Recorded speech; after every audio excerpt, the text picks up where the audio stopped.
with Trent Dewar, who farms near Hazlet, Saskatchewan, which is approximately 60 kilometers northwest of Swift Current. Trent, tell me a little bit about your farming operation here and some of the challenges you face farming in southwestern Saskatchewan. Yeah, sure. We farm a 4,600 acre farm here in southwest Saskatchewan. I operate the farm with my brother Evan and my wife Melissa, our two kids, and my parents Derek and Phyllis. Our primary issues here are low moisture. We're typically in that 4 to 8 inches of rainfall throughout the growing season. We have some salinity, some nutrition challenges that we are looking at overcoming and are seeing some successes as we go forward. I'm now with Evan Dewar. Evan, you've been incorporating Tiger XP into your fertilizer blends for several years now. Tell me about your experiences working with Tiger XP. We found Tiger XP to be a great product to work with. It handles well, it flows through the auger and doesn't dust up as bad as other products. It's easy to spread, and when mixed with other granular fertilizer, it helps the flowability through the drill. Trent, can you tell me a little bit about your cropping rotation and some of your fertility programs? Yeah, we rotate around between mustard, durum, lentils, and a little bit of peas and hard wheat. We're looking at all different types of fertilizers from all different sources, and we rely heavily on mid-row banding, quite a bit of our nutrition, trying to get some of the seed safety aspects looked at. I know that you do a lot of on-farm testing.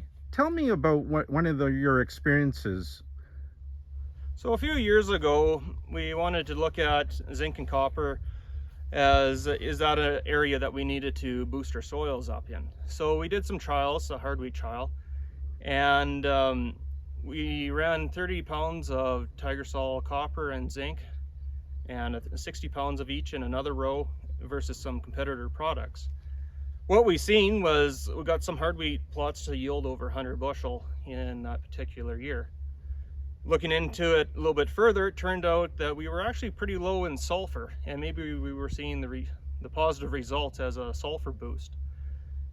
Over the next year or two, we discovered that the Tiger-Sul sulfur, being a very high quality product, actually dropped our pHs down from the high 7s and low 8s down into the 6s range.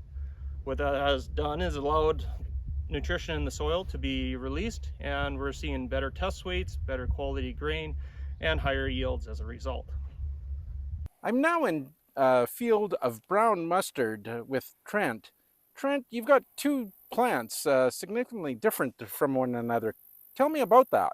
Yeah, so here we did a trial between an older variety, Centennial Brown, and the newer variety of Hybrid. What we're trying to do here is to see if it's worthwhile spending the money on these newer varieties. All summer you could see a significant difference in the stand. The newer variety is much heavier. This gives us the confidence that our higher rate of fertility is showing a return. We'll see what the yield data says, but by looking at the stands, it's a significantly larger plant on these new varieties. Evan, tell me about a few other challenges you've been facing with your fertility program and hear what you're seeing on your farm. We've done a lot of soil sampling over the last few years. We do our own soil sampling. We do soil sampling in very localized areas. We soil sample hilltops, side hills, low spots, and we find that on our farm our calcium to magnesium ratio vary quite a bit. With a Tiger product, the XP85, we're finding that we're getting better yields on our hilltops, and we're finding that we're getting overall better plant strength and overall plant integrity. Now, Trent, this is one of your field of durum wheat. Tell me a little bit about what you're seeing this year.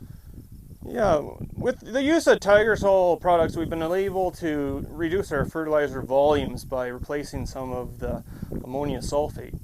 The sulfur, for us, it has been a piece of the puzzle, of a very large puzzle. But what we're seeing more now here is, even though this is a little bit of a thinner stand of durum, we're seeing monster heads. If we can zoom in, we're seeing a lot of 8-row derm. Take a couple heads here. There's a lot bigger heads than we used to see when we were just using our traditional fertilizer blends. So we're definitely seeing some side effects, some positive side effects to the Tiger sulfur. Evan, can you tell me a little bit about what you've observed in your pea harvest this year? We've seen really good response from the high level of fertility that we've been feeding the peas. As you can see, the stand is quite stable. This crop has experienced a high level of wind over the last week. We've got no pod shatter, and the peas are very hard. When they go through the combine, they don't crack up. So we use a fairly high fertility program, and here on peas you can see that it's a fairly dense canopy, and even though we've seen plenty of wind this last week on this ripe pea crop, there is no pea shatter at all that we can see. Evan, you've been telling me you've been seeing some extra benefits in using Tiger products as compared to your neighbors' fields. Tell me about a few of those. Well, with the Tiger product, the XP85, we're lowering our pH, which is making the nutrition much more available to the plant. What you see here is a durum field that didn't receive a lot of moisture this year. However, we're making much better use of our nitrogen, much better use of our water that we are getting, and making much better use of the fertility that we're putting in the ground that gets tied up with all the calcium.